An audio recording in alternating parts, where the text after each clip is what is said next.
Kerala story രണ്ടാം ഭാഗത്തിനെതിരെ മുഖ്യമന്ത്രി പിണറായി വിജയൻ. കേരളത്തിനെതിരെ വിദ്വേഷം വിതയ്ക്കുവാനും മതനിരപേക്ഷ പാരമ്പര്യത്തെ അവഹേളിക്കുവാനും ലക്ഷ്യമിട്ട് നിർമ്മിക്കപ്പെട്ട സിനിമയാണിതെന്ന് മുഖ്യമന്ത്രി പറഞ്ഞ വാക്കുകളുടെ വിശദാംശങ്ങളുമായി ഇപ്പോൾ സുലേഖ ശശികുമാർ ചേരുകയാണ്. സുലേഖ, ഈ കേരള സ്റ്റോറി ആദ്യഘട്ടത്തിൽ തന്നെ വളരെ വലിയ തരത്തിലുള്ള വിമർശനമാണ് കേരളത്തിനെതിരെ അവർ ഉയർത്തിയത്. ഇപ്പോൾ ഇതാ വീണ്ടും ആ രണ്ടാം ഭാഗത്തിനെതിരെയാണ് മുഖ്യമന്ത്രി ഇപ്പോൾ രൂക്ഷ വിമർശനം ഉയർത്തിയിരിക്കുന്നത്. എന്തെല്ലാമാണ് അദ്ദേഹം വിശദമാക്കിയത്?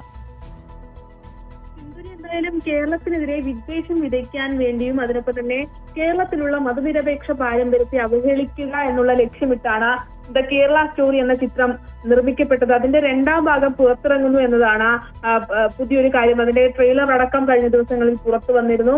ആ ട്രെയിലറിനകത്ത് അടക്കം ഇത്തരത്തിൽ വലിയ രീതിയിൽ തന്നെ കേരളത്തെ അപമാനിക്കുന്ന തരത്തിലുള്ള ദൃശ്യങ്ങളും ചിത്രങ്ങളും വാക്കുകളും ഒക്കെ തന്നെയാണ് ഉൾപ്പെട്ടിട്ടുള്ളത് എന്നുള്ളത് തന്നെയാണ്. എന്തായാലും കേരള സ്റ്റോറി എന്ന അപഹാസ്യമായ വ്യാജ പ്രതീതി നിർമ്മിതിയെ ഏറ്റെടുത്ത് പ്രചരിപ്പിച്ചത് സംഘപരിവാർ കേന്ദ്രങ്ങളാണ്. പരസ്പര സമ്മതത്തോടെ നടക്കുന്ന വിവാഹങ്ങളെ പോലും വർഗീയതയുടെയും നിർബന്ധിത പരിവർത്തനത്തിന്റെയും നിറം നൽകി തെറ്റായ പ്രചരണങ്ങൾ നടത്തുന്നതും അവരാണ് എന്നത് മുഖ്യമന്ത്രി പറയുന്നുണ്ട്.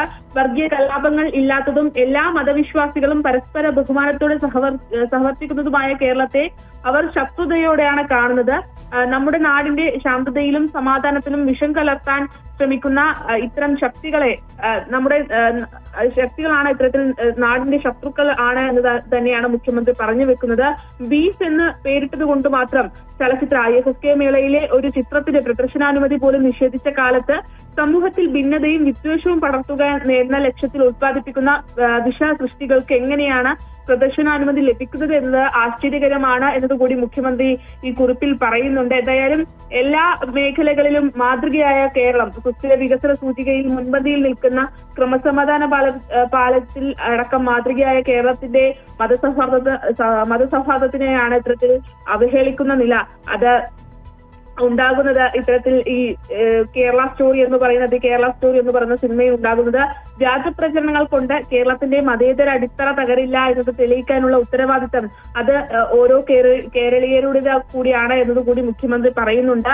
വിദേശ പ്രചരണങ്ങളെ അവജ്ഞയോടെ തള്ളുന്നതിനൊപ്പം തന്നെ വസ്തുതകളും മതനിരപേക്ഷതയുടെയും സാഹോദര്യത്തിന്റെയും മൂല്യങ്ങളെയും ശക്തമായി ഉയർത്തിപ്പിടിക്കണമെന്നും കേരളം അത് അഭിമാനമാണ്, ഓരോ കേരളീയരുടെയും അഭിമാനമാണ് കേരളമെന്നും നുണകൾക്കെതിരെ സത്യം ജയിക്കണം, അതിനായി ഒരുമിച്ച് നിൽക്കണമെന്ന് കൂടി മുഖ്യമന്ത്രി കുറിപ്പിൽ പറയുന്നുണ്ട്. എന്തായാലും ഇത്തരത്തിൽ ദി കേരള സ്റ്റോറി എന്ന ചിത്രത്തിന്റെ രണ്ടാം ഭാഗം പുറത്തിറങ്ങുമ്പോൾ അത് ഗൗരവതരമായി കാണേണ്ട കാര്യമാണ്.